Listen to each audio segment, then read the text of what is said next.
So we were looking at different topics that we could have for River Terrace University, and I suggested AI. Then that meant I volunteered to do a discussion on AI. So I'm not going to claim to be an expert.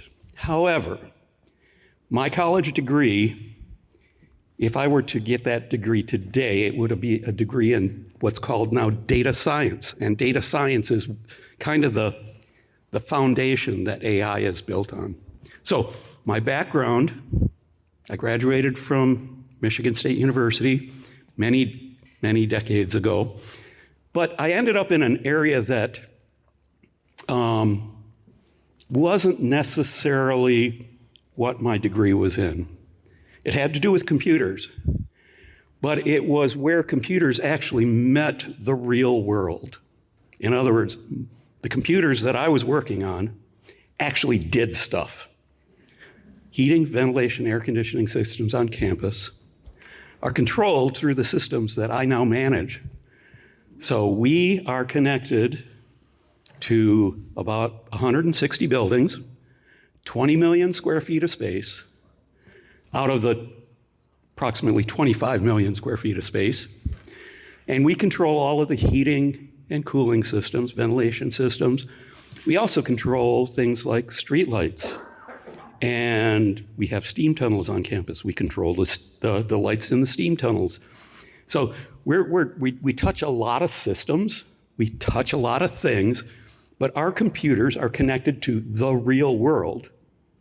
So if you think of a smart thermostat, well, yeah, smart thermostats, that's kind of, that's kind of my business. In fact, the university instituted a new policy as of the 1st of September that said, we will heat to 68, we will cool to 75, and you don't get a choice because we're going to save money that way. So who gets to implement that? Wait a second. I go by the dorms and they got the windows wide open. That's a whole different discussion. So anyway, that's why I kind of use that long introduction, because I work for MSU Facilities doing building automation. Let me see if I can get this to. So, what I'm going to cover today, what AI is, where we see it, where do we see benefits, and where do we see cautions, how to try it safely, and I'm going to say questions at any point. If you want to ask a question, if something sparks your interest, we can go down that tangent. We just hope we get back to the presentation. So, what is artificial intelligence? Well, I think it's a misnomer. It's not artificial. It is a collection of intelligence. It is computers that take a bunch of data, they pack it all together and try to understand it. So just like humans will learn things, the computers, you could say, are learning things. And what's the goal? It's to benefit us, to make it faster, to make it better. So, this is going to get a little complicated, but how do we define AI? So I'm not going to read it verbatim, but technology. It's using information. Could involve human behavior, could involve images, could involve text, could involve all sorts of data to solve problems. Expert systems, physics-based or specialty-based. So my computers fall into that region called expert systems. Expert systems overlap some of the other stuff. So machine learning, that is, again, statistics. So I took lots of math courses and statistic courses. In order to understand data, understand numbers, Everything, whether it's text, image, voice, can be translated into data that a computer can make correlations with. Deep learning, again, not just a one pass, but multiple passes through testing. Is it this, is it that? Large language models, that is the subset that most people today are thinking of when they think AI. But AI is bigger than just large language models. So I'm going to ask, I know at least one person here has some experience with a little bit of AI, but I'm going to guess that almost all you, AI has touched in some way, and you may not have realized it. So if we talk large language models, does anybody know an example of a large language model? There's a couple out there that are real popular. Like medicine? So actually, that's a specialty, but if you've heard about ChatGPT, ChatGPT is that large language model. Yes. So if you see the Venn diagram that shows expert systems, the expert systems that I work with are now venturing into that area of the large language models. So we also do what's called fault detection. So that's a layer on top of the controls that actually looks for problems before they happen. And it does that by looking for certain patterns. Did you have a question? My question is, doesn't the large language definition there that you got, isn't that the critical difference? If that isn't there, is it technically not really AI? Is it technically not AI? It has to do this without learning intervention. Can you repeat the Okay, so the question is, if it doesn't fall within the large language model box, is it technically not AI? I would disagree. I would say that AI is bigger than just the large language models, and that's why I drew it this way, is because the key component is, I'll go back to the first definition, any technology enabling a machine computer to simulate human behavior.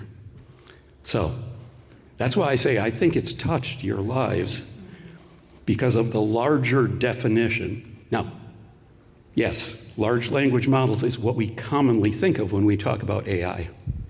So, but that's a couple layers deep into the full scope of AI.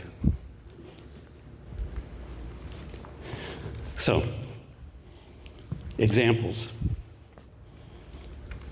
How do you teach a computer what a cat is? Well, you show it pictures of a cat. Now, how many people own cats? But does your cat look like your cat? So how do we model a cat? You know, how can we say that this long-haired cat is the same as this short-haired cat? Well, you have a huge data set. And you've got to translate those images into some way that the computer can actually understand what a cat is. Now, how can that go off the rails? What if you have a dog that looks like a cat? What if you have a dog that acts like a cat? What about big cats? Would a bobcat, if you taught a computer and you only fed it images of house cats, it wouldn't understand what a bobcat is. It might get close, might get lucky, might be wrong. So, different types of AI. There's the narrow application of an AI, voice translation. So, has anybody ever used on their cell phone speech to text? You talk into the phone and it types it out. It might get the wrong words. Okay, so how does it know, how will it know that when you say, a word, that this voice pattern, it takes the sound, it looks at the wave pattern, and it says that is the word. Well, first off, it has to train. It asks you to say things into the microphone because it wants to analyze that wave pattern and say, okay, I can understand when they say cat, it comes out cat and not dog. So you have to train, just this is AI, it's this very narrow scope where it's training voice to text. So I have a supervisor who, well, he works at MSU. He lives in Spring Lake. So he has long commutes. He doesn't do it every day. But what does he do on his commute? He enables his voice to text, and he dictates things and hopes he gets the words correct. There's lots of ways that can go off the rails. So you can't just accept it. You have to be careful with it because you could say something and it could text it in something very embarrassing or inaccurate at the very least. And then we talk about generative AI. So that's where, now that's using the large language models, and it says, okay, create new content. Tell me a story. How many people actually read the latest issue of the Banner? Did you notice right up by the table of contents, the Banner put in an announcement that said, it has come to our attention that a couple of articles within our publication were not, we believe, were not generated by the people who said it was generated by, and we believe it was created by AI. Now, does that mean it was a bad article? No, but it is, if we take a serious look at it, it's a form of plagiarism. Somebody's taking credit for something that the computer generated. So where do we have to be careful? Well, this is one of those places. But then in the same article of the Banner, what was one of the questions? Should my pastor use AI to generate sermons? Well, we know where plagiarism has taken us. And so I would pose the question a little bit differently. Can we use AI to give us an outline? This presentation, I will admit, was assisted with AI. Because I want it clear that, well, this is what I'm saying is original content. The outline, I asked ChatGPT to help me with. So I'll take credit, but I also will give credit where credit is due. Question, yes. So how do you prepare a citation for information that you present? Okay. You see, now there's a real challenging question, is how do you prepare a citation? Because this came out of a large language model. I don't know where the content came from. Right. I can't cite it. So, is it an academic work? Because I can't cite it, I can't say where it came from. Right. It was a collection of knowledge from somewhere. Now, I'll tell you that some of this is absolutely my content. I absolutely created some of this content. But I can't take credit for the whole thing. Yes? Often now it'll say AI generated, the response will be AI generated. Does that mean that that AI went to several different sources or one source, or how can I trust that content? You know, you're taking away some of my future slides. Yes, I'll go ahead and go there. We'll travel down that path.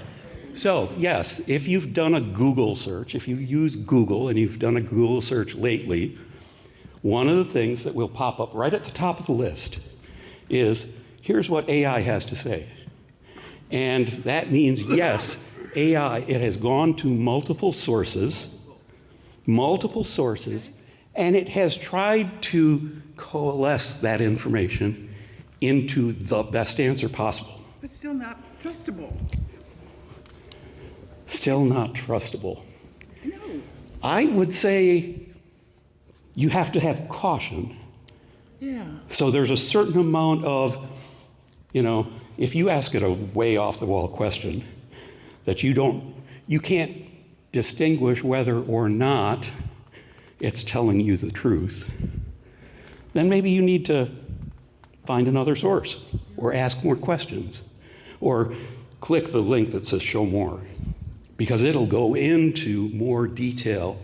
Different links below. Yes. So that's one of the things that you'll probably see something similar to in a future slide. Excuse me. Yes. You didn't answer my question.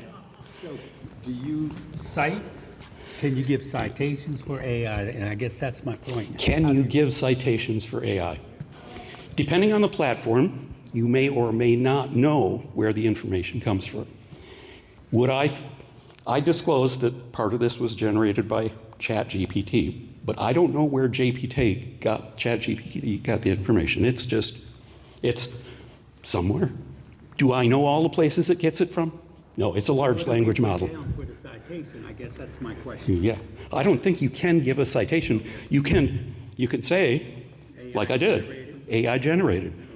There are news sources that will flat out admit this article was created with the assistance of AI. And that's absolutely, you should alert your readers, your listeners, that it was not entirely your own original content. But, you could make the case that what is original content anyway? So this is that, plagiarism. As we have a professor that does research. You read about that research, and you use that information to then take that research further. Was it your original work? Yes. But maybe you need to at least credit the person that it comes from, or credit the AI source that it comes from. So, different ways that you probably maybe have used. So, smart speakers. Does anybody have a smart speaker in their house? Or your phone? Hey Siri, Alexa, turn on the lights in the living room. That's voice recognition AI, and then translates it to a real world action. GPS. Do you use a GPS, or do you use the GPS function on your phone? You say, I want to go there. Now, in this state of Michigan where we have all this road construction, that can be quite a challenge any day because it may change from day to day. But again, AI at work. If you have a subscription to Netflix or YouTube or Spotify, those types of things that will recommend, since you watched this movie, maybe you'd like this movie. Since you like this kind of music, maybe you'd like to listen to this playlist. Yeah? You're missing Facebook, because if you look at your list of friends on Facebook, the first thing says Meta AI. Yes. So, so I didn't list Facebook, yes. But the whole Meta AI. So where does the title Meta come from? So when we start talking about data, metadata, in other words, a picture of a cat may be tagged with little bits of information that says this is a cat, where it was taken, that sort of thing. So that's metadata, and that is part of what gets included into this whole AI. Now, the company that was Facebook changed their name to kind of slip that in and said, hey, metadata AI, that sort of thing. Question? So if I'm on YouTube or something and they're giving me recommendations, is there a way to turn that off if I don't want the recommendation? So the question, You're on YouTube. Can you turn off the recommendations? So, yes, you can go into essentially, if you're in your browser, you could go into an incognito mode. Now, it's going to have your recent history, but it's not going to have where were you yesterday. So that can impact it, but these companies that operate web pages want to steer you to certain places. They're not asking my permission to do it. Yes, they did. Did you read the user acceptance? So this is where things can kind of go off the rails, is in order to use certain things, you have to say, yes, I agree. And buried about 300 paragraphs deep, it may say that you are giving your permission to use this information. So, fraud alerts from your bank. Have you ever got one of those? Yeah. They look at your spending patterns and they say, why would you have bought a TV in Kalamazoo? Well, maybe it was me, but guess what? It wasn't. Smart thermostats. That one kind of touches base with me. Smart thermostats, doorbell cameras, those things that alert you, things that can be when you're not at home. Can you turn on the lights in your living room? I can. Self-checkout at the store. Now, Judy doesn't use it. She will refuse to use the self-checkout at the store. But if you have a handful of items and you want to go through quick, self-checkout is sometimes the best way to do it, rather than waiting in line. But what does it that's a kind of falls into the area of expert systems. So the expert system that understands barcodes, but there's a camera watching you scan the stuff. And if you try to slip 2 of them in there instead of scanning just 1, guess what? Yep. So early forms of the self-check, that would happen all the time. More modern, again, because they've had more data to train the models, they've been able to get better about detecting fraud. They understand the pattern of you scanning those items.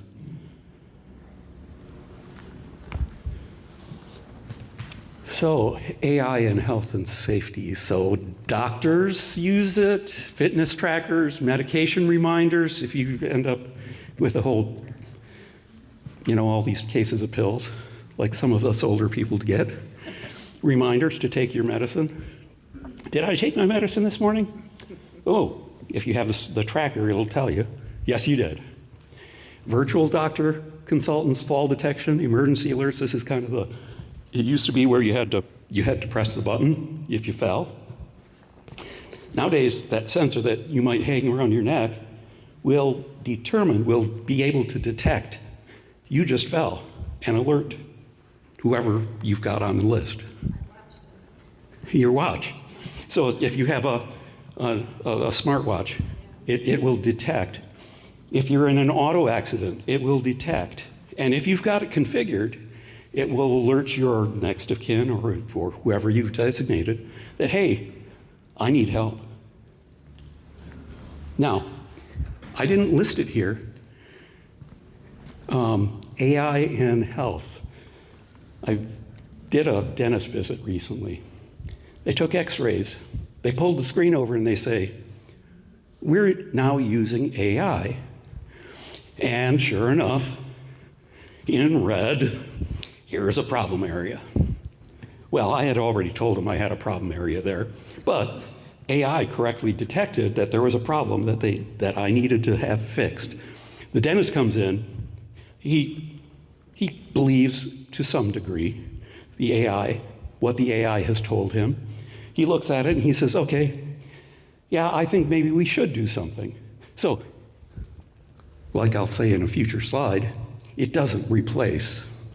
It may assist, it may improve, but it does not replace humans. So, what are the benefits? Saves time? Maybe. Simplifies tasks? Well, that's the intent. Supports independence and safety, so the fall detection and that sort of thing. Helps us stay connected. You know, maybe Facebook will start saying, hey, you haven't chatted with so-and-so in a long time. Maybe you should reach out to them. Offers entertainment and convenience. So the whole, you know, play relaxing jazz for me. Alexa, I want to hear relaxing jazz. How does it know what relaxing jazz is? Well, first off, somebody had to train it as to what jazz music is. That metadata in that sound file probably identifies it in some way to be jazz. Not all jazz is relaxing, but based on human input that says, did this music make you feel relaxed? Now it knows what relaxing jazz sounds like. And it can take songs that sound similar and say, this is jazz, this is similar, let's put it to the playlist. So, misconceptions. AI doesn't think or feel. It doesn't replace emotions. It assists, it does not replace humans. And just like humans, it makes mistakes. Absolutely. Question?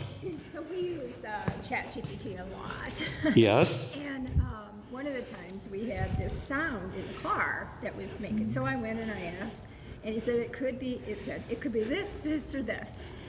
And then I had my friend who has a son that's a mechanic check it out. He says, it's this, which was not one of the three options. So I went back and I told Chat what it was. And of course, Chat said, oh, that makes a lot of sense. Your mechanic must be right. And so I'm wondering if my information then got fed into the database for future people that might say, here's the sound. So, did you actually record the sound and feed it into ChatGPT? Oh, actually, I did not. So that would have helped even more. And yes, your feedback into ChatGPT. I'm glad to hear that we have at least one person that's two people that are familiar with ChatGPT, because absolutely, you know, that is OpenAI's large language model platform, and it is useful. What's the difference between Chat and the Claude AI? Okay, so different companies have different platforms. They can't hear the question. Oh, sorry. Yep. Okay, so the question was, what's the difference between Chat and Claude? So, first off, Chat, GPT, and Claude. I'm not familiar with Claude. Oh, okay. It's I'm just not a either, friend. but we have a friend who likes it better than Chat. Yes, okay, so different companies, there are a list of at least 50 companies out there that have AI platforms that are available to be used. All of these different platforms may have a free version, ChatGPT is one of them. It may have pay-only versions. So if you're using the free-only version of ChatGPT, at some point they're going to cut you off and they're going to say, hey, you've already asked enough questions for today. They do that, but then they don't. They do, but then they don't mean it. Okay, so full disclosure, OpenAI has yet to be profitable. They, just like I almost hate to use this analogy, just like a drug dealer, or the samples that they offer at Sam's Club on Saturday, they're trying to get you to buy. So they give you just enough to make you want more. That's one of the cautions that we have to have. But the AI makes mistakes. Okay, we'll ask one. I didn't mean to interrupt you. That's okay. When you say AI assists but not replaces humans, in a way it does. If a company is creating content and previously, if they don't use AI, it takes 10 employees to create the content. Yes. With AI, it only takes one. So does AI replace humans? Okay, so yours is a very narrow interpretation. If a company starts using AI, might it be more efficient and need fewer employees? Absolutely. But it doesn't outright replace humans. So that's a very, very good differentiation.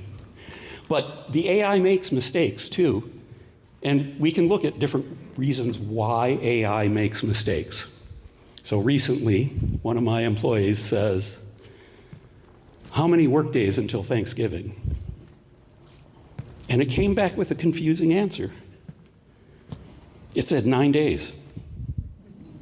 9 days. So I did a search. Canadian. It was the Canadian Thanksgiving. So AI is a large language model that, well, the question may be posed to one server or one set of servers. It then goes out and it distributes that question maybe to a dozen different server locations. One of them might be in Canada, where Thanksgiving is different than the American Thanksgiving. How else did it go off the rails? What is a workday? For some people, it's not Monday through Friday. For some people, they may work 10 days straight. Which holidays do we use? And exactly. So this is where if you don't ask the question and provide all the information, you may get what you think is a wrong response, but is absolutely an accurate response. But you don't know, if you don't dig deeper, why did it say 9 days? First thing I did was I said, when was the Canadian Thanksgiving? And sure enough, it was absolutely correct, 9 days. So, privacy, oh yes. Is there any agreed upon system for setting up version 6, 7, 8, some way that you can know what version of the program you're using? So can you know, unless you're an insider, you probably don't know what version of the program you're using because it's constantly changing. Yeah. Is it version 1.1 or is it 1.103? You don't necessarily know, but because these are all web platforms on cloud environments. Okay, cloud environments. Do you know what a cloud computer is? What's the definition of a cloud computer? It is nothing more than somebody else's computer. So, again, what do you build an AI platform on? Cloud computing, because you want to be able to leverage a whole bunch of servers, and when somebody asks the question, what do they want? They want an answer fast. So, did we say correct? No, we just said we wanted it fast. You have to pay for the version that gives you correct and actually tests it out and says, I have confidence. So what's the confidence interval of a response? Gary, do you have a question? I wanted to tell you something. Yes. I used Chat GPT and asked it to analyze the human sexuality report. Oh no. Okay, so did everybody hear that? No. Okay. You want to?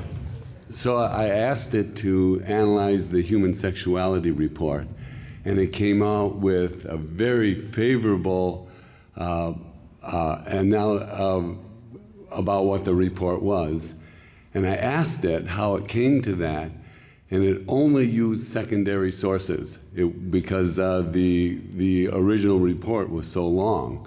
So I asked it not to use secondary sources, and it came with an opposite analysis.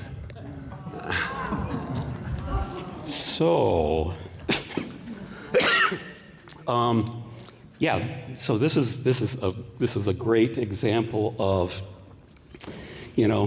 do we know, if we don't ask, do we know why it's giving us the answer that it gave us? And if, I'm going to have to show my bias a little bit. If, as part of your decision-making process, you don't include opposing opinions, how can you know that you're getting the right answer? Don't use, and it comes back with a different answer. So that is absolutely one of those things that, you know, in the back of my mind as we have some of these discussions, it's like, was that the right thing? If we only look at one side of the story, we come back with a different answer. So, privacy and safety. AI systems use data to learn. So if I feed back into ChatGPT that this sound was actually something else, it now has a better answer for the next person that asks a similar question. Yes, and it was just a stone in the hub. It fell out instead of the $2,000 repair. It was a stone in the hub. Okay, how old is that story? So, anyway, so protect your information. How do I tell YouTube not to offer suggestions? Well, you know, maybe you should look at some of the suggestions, and if you continuously steer in a particular direction, maybe it gets better at suggestions. Because it's going to know more about you. It's going to know enough to say, well, this link isn't going to interest her, but this one will. But you have to be careful. Absolutely. I have a question about data. There is so much data in the world. Do they have access to what data? Is there prohibited data that they do not have access to? So the question is data. There is so much data in the world. Do we know what data they have access to, what data they don't have access to? Every single platform may be built on a different set of data. They aren't all the same. Some of them are geared towards specific activities. So one of the forms of AI that may have popped up on your computer. What is Copilot? It's AI. Copilot is trying to assist you, and why is Copilot effective? Because it's made by Microsoft, and it's intended to, because it knows a lot about the Microsoft platforms, the different software, it can help steer you through Microsoft and all of the different things that they offer. Now, one of my complaints, I'll tell you, AI can sometimes be frustrating because Copilot will say, I know exactly what you want to do. No, you don't. You got it totally wrong. You know, I did not want this. Or the typing text and it corrects, autocorrect. How many times, Susan has a real problem with this, were, W-E-R-E. Why does it always want to put the apostrophe in there? So, anyway, yes? So back to adjust privacy settings, you said if I don't sign in to YouTube for extra recommendations, would I still get YouTube? Was it? Yeah, well, it depends on the website. Would you still be able to get into? You'll probably have to. There's things that you would have to do. And again, this is to what level do you want to try to anonymize your information, or do you want to block your information? So there's different things that can be done, but yeah, that's really platform dependent. So YouTube may act different than platforms that are intended to connect you with other people, like Facebook. But I'm afraid if I don't sign in, they'll charge me for it or something. Yes, so they might start charging you for it, but until you actually give them a credit card number or an account number, they can't charge you. Or Now, they just stop it. but you have to be careful. At every step, you have to be careful that you didn't fall into that little checkbox. Or on your iPhone, you double-clicked on the side and you just paid for a subscription. That's very difficult to cancel. So things that you need to do, you know. So staying smart, watching for scams or fake tools. There's lots of them out there. Don't click unknown links. You know,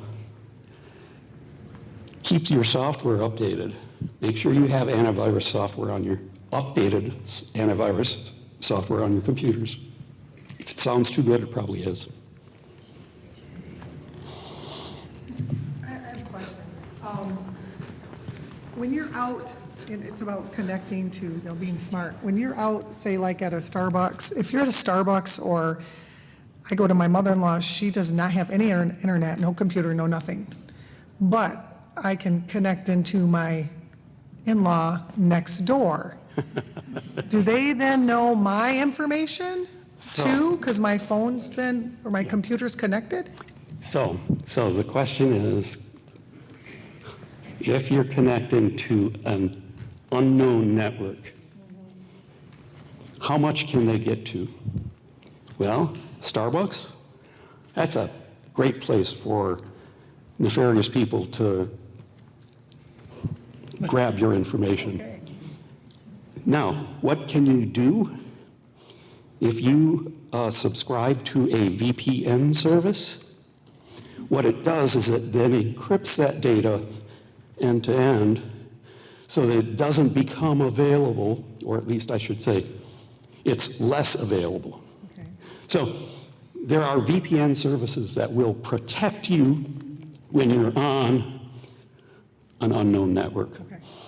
If you're on somebody that you know, They gave me the password. they gave you the password, you connect up, unless they're on that same network, they aren't going to be able to get to you. Okay. But they could possibly get to your device unless you have the VPN service running. Yes? I want to go back to you. You mentioned Copilot. Copilot. So I don't know anything about Copilot, but the little icon for Copilot keeps popping up on files. Now, how do I learn and figure out what I should do? Should I ignore it, or should I try to get more information? Where do you look for sources? Try it. So, if you're, what should I do with Copilot? So, I try it. What do I do with it? So- Do I so trust it? Copilot is there. Copilot. Copilot is there on your computer to assist you, possibly taking and do spell check, you know, or grammatical analysis. So you can use Copilot, you know, to do different things. Can Copilot, let's say you wanted to create a flyer with an image on it, Copilot can say, okay, what do you want it to say, and what do you want the image to be? Copilot can take those pieces and assemble them for you and say, looks good? So that's a pretty Get basic. started in the decision process of whether I want to look at this or not. Well, yeah, this is one of those things. So until you try it, do you really want to use it? You can ignore it. Quite honestly, you can ignore it. Or if I use it, do I trust it? Do you trust it? So this is Copilot being a Microsoft product coupled with Microsoft products probably is something you can trust. Should you trust it blindly? Depends on how adventurous you are. Yes. I've actually been having a lot of fun with Copilot myself. I do a lot of flyers for our Corvette Club, and I found that when I went out looking for graphics to put on them, I immediately got hit with virus, Yeah. Okay. which my malware bytes stopped, or malware, sorry. But I went into Copilot and I said, can you create a picture with a Christmas tree? I want these colors in it, and I'd like a Corvette on it. And it came out with one with a C3 Corvette. And I said, no, I'd like a newer Corvette, and it came out with a C8 Corvette, which is the new version. And I like my tree bigger, and they made it bigger, and the colors changed, and they changed it. It was great. I had fun doing it. Okay, so here's an example of how you can use Copilot. It just so happens that I kind of hit on that same topic, but the virus didn't come from Copilot. No, it did not. It came from looking the for a pictures. It came from the pictures that you were, and so there's people out there. So I quit looking for pictures online, and I create my own using Copilot Yep, now. create your own using, and it can be fun, but you have to be careful. You have to be careful. Yes? This is just a stupid question, but once in a while I'll press the wrong button on my screen on my computer, and they'll say, and it's the wrong button, they got me, and then everything freezes. So what do? Just turn it off, right?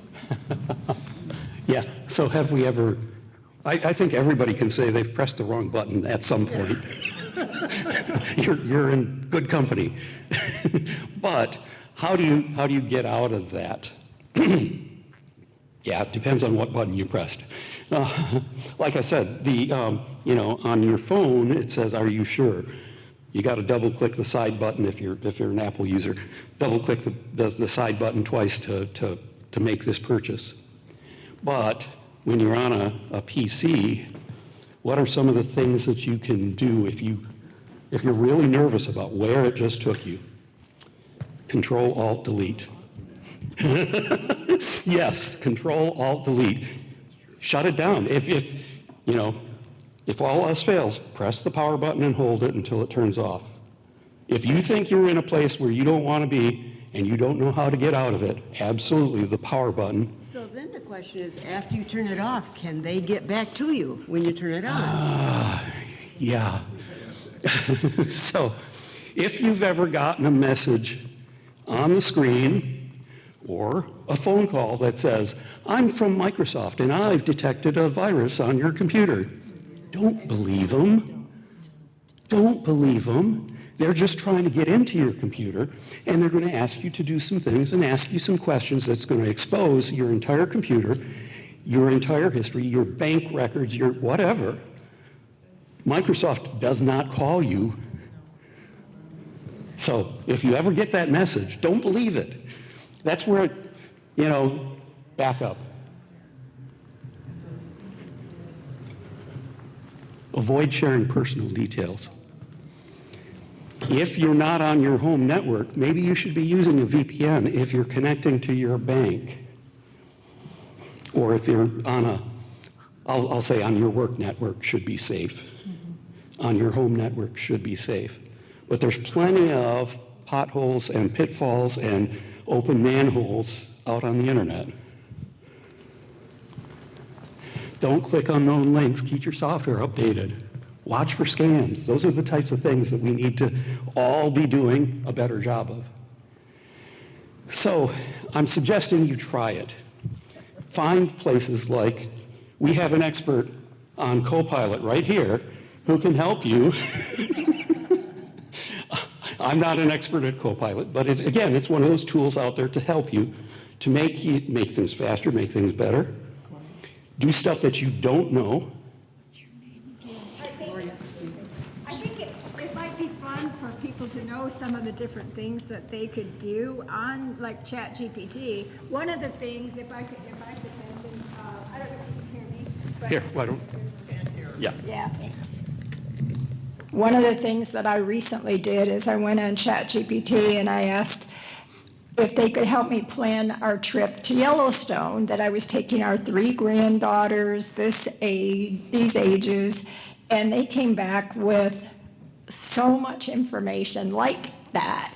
And they said things like, well, where would you fly out of? And so I said GRR, and they said, from GRR, you could fly to these 3 different places. Would you like me to get a quote on the current prices? Yes, and they will give you that. And then they said, here's some hotels, here's some locations you could stay at if you want to go visit this place, this place, this place. And they listed the whole itinerary. I'm not going to use theirs. And then I said, you know what, you have me at too many hotels. How about changing it to 2 hotels? Okay, if we do this, then this is what's going to, it just is so great. You have, I mean, we use it all the time, but that was my most recent example. That is a great example. Yes. But while you've just done that, and it was very lovely, haven't you just told everyone from this date to that date, nobody's going to be at your house? They don't know that for sure. So there's a great use, a concern. So there is some things that you have to be concerned about. Now, But I didn't give them the date, actually. so, but, They were quoting you. Yeah, they were flights saying and things. approximately. There were dates there. yeah, so one of the things, how many people, when they go onto Facebook, post pictures from their vacation that announce that they are not home? Right. But they don't know there's nobody at your home. They don't necessarily know that nobody's at home. But that's a fair concern. I'm not going to discount it. It is a fair concern. But let's say you wanted to do a vacation to a place you've never been. It comes back with suggestions. And you look at, well, how much is this going to cost? No, I need something a little cheaper. I don't want to move from hotel to hotel. I want to stay in 1 hotel or 2 hotels. It can give you suggestions. You can choose to accept them. You can say, well, I like this and this. But you can actually go back in that same conversation and say, well, no, that's too much. Or refine it this way. Or if you didn't identify the age of the children, it might give you different suggestions. So if you give it enough direction, if you apply enough guardrails to your questions in ChatGPT at least, it can come back with good suggestions. Maybe not their best, but it comes back with good suggestions. So demonstrate how to ask clear questions. She gave a perfect example. She says, here's where I want to go. I'm taking this age children. Where are you going to fly out of? It needs to know that if you're going to fly, or if you're going to drive, or if you're going to take a train. Because it needs to know that information to say, okay, I can give you a good answer, fast answer. ChatGPT, has a couple different levels. The free, fast. The next level, it tests and says, is that accurate? If you didn't give it dates, is it going to suggest you go during a season that's inappropriate? I asked them what was the best season. So I said, well, how about sometime in late May or something? Okay, so you didn't provide that information initially, but it says when's a good time to go? May. Okay, when is a good time to visit Hawaii? Well, it depends on what you want to be doing in Hawaii. There are certain seasons in Hawaii that are good for one thing that aren't good for another. So if you ask the questions, and in ChatGPT you have this conversation back and forth, you can hone in on a better answer. So ChatGPT, if you pay for it, has a next level that actually tests in multiple ways. Does my answer fit your question? Is my answer a good one? Not just fast, take a little time, think about it, test it. So if you go down the path of actually paying the monthly charge for, I'm sure OpenAI would love for more customers. I'm not trying to sell it. I'm just saying that there are things that you need to consider. Is it worth the money that you spend? And am I in a safer place if I don't use the free model? Probably. I have a what-if question. As you're doing this kind of thing, it's a good way to begin to solve your own problems. To what extent are you generating the database on which they will be using to generate the next wave of this process? So it's based on a large language model. The more you use it, the better it's going to get at knowing you. But in knowing you, that means that they may apply your preferences to somebody else's questions. So that's the idea of the large language model, is that as it learns more, it gets better. But it gets to know you better and maybe answers your questions more appropriately. So why did I think of, oh, Tom. Why are people so concerned about the electrical needs of AI? Okay. Do we have enough solar cells at Michigan State to cover it? Electrical needs of AI. So this is a tangent that I can speak to. If you think about large language models, I said, ChatGPT, you hit a server with a question, it then distributes this out looking for information across multiple servers. How many data centers have been built in Maryland and Northern Virginia? How many data centers are being built West Coast, Seattle area, Wisconsin, Utah? All over the place, there are data centers being built. And all of those data centers consume megawatts of gigawatts of electricity. And unless you have a large array of solar PV, so I can tell you that Michigan State doesn't cover the total consumption of our data center.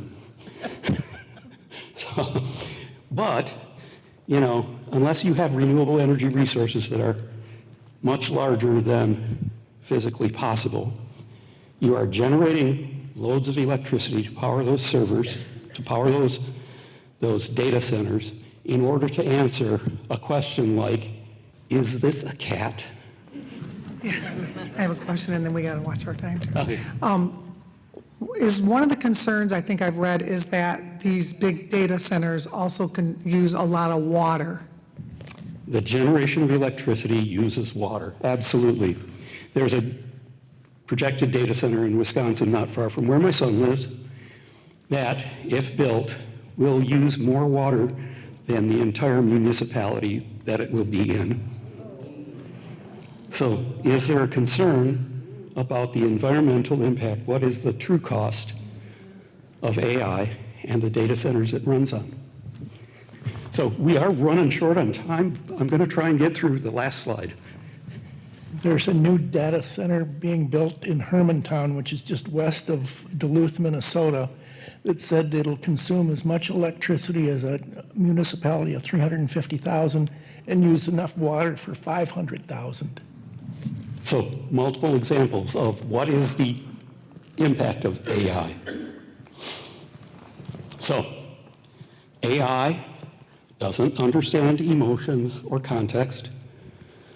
So when Pastor Brent, in a sermon a number of weeks back, talked about what's the most prevalent use of AI, it had to do with interactions between a virtual interaction with a computer that made people feel better. It doesn't understand emotions, it doesn't understand context, but is it good at responding to the things that you type in? Likes me. It likes Gary. But it can also be confidently wrong. We don't know necessarily what data was used to train the model. It can tell you that dog is a cat. It can be very confident of it. Needs human guidance and common sense. So, is there a need for regulation within the AI space? So this is out of the Wall Street Journal just recently, October 17, from a gentleman who knows he's the head of policy for an AI company. It's a mysterious creature of our own creating. And we have fears, we have concerns, we have to understand it better, make peace with it, and figure out a way to tame it and live together. So I read that and I said, that's absolutely what this audience needs to hear. There's reasons for concern. We need to understand it better. Future of AI? Companionship? Maybe. I think that seems a little odd, but you know, it can respond to you. It doesn't understand your emotions. AI help with doctors and caregivers? It'll help your doctor maybe diagnose that rare disease that you have. It may help your dentist identify that filling that needs to be replaced. It makes tech, the high technology, accessible to us. Don't go out with abandon and do crazy stuff, but you can try it. Just be careful. And the human touch will always matter. It's already a part of our daily life. Questions, more questions.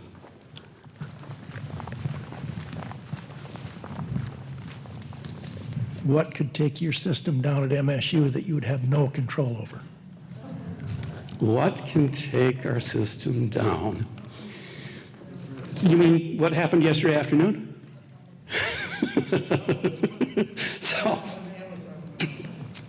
So, two examples. We'll go with the Amazon workspace first. Do they know exactly what caused it? No, it was a cascade of failures. And anybody who leveraged the Amazon workspace to do their business. I had an unusual conversation with somebody in the hallway at work, and he said, my psychiatrist couldn't send my prescription because Amazon workspace was down. Now, why did he share with me that he has a psychiatrist? It was, okay, whatever. But there was a huge impact. There's a lot of things that stopped working because one of the top providers of data centers and AI platforms failed. Now, closer to heart, what took my system down yesterday? What caused a whole bunch of hiccups, I'll call it? Somebody misconfigured a device. And suddenly, everything else on campus said, oh, this is where I go for that information. No, it was an incorrect configuration. We unplug it, everything's back to normal. But it caused a disruption. People may not have seen it or heard it or known that it happened, but I did. So, we've had lots of opportunities to ask questions. We've had people who are willing to share examples of how they've used AI. AI may have touched you in a lot of ways you didn't realize, but we have another question. I'm still having a problem with databases. If I ask, what is a Protestant religion that most conforms to my beliefs? How do I know that they have included Christian Reformed? Okay. So how does she know if they've considered, you know, what's a denomination that aligns with my beliefs? You don't know. You don't know what it has considered, but if you know, let's think about how you could ask that question differently. What denomination, what Reformed denomination, if it's Reformed is important, what Reformed denominations most closely align with what I believe? It's going to say, well, what do you believe? Correct. It's going to need to know that. Correct.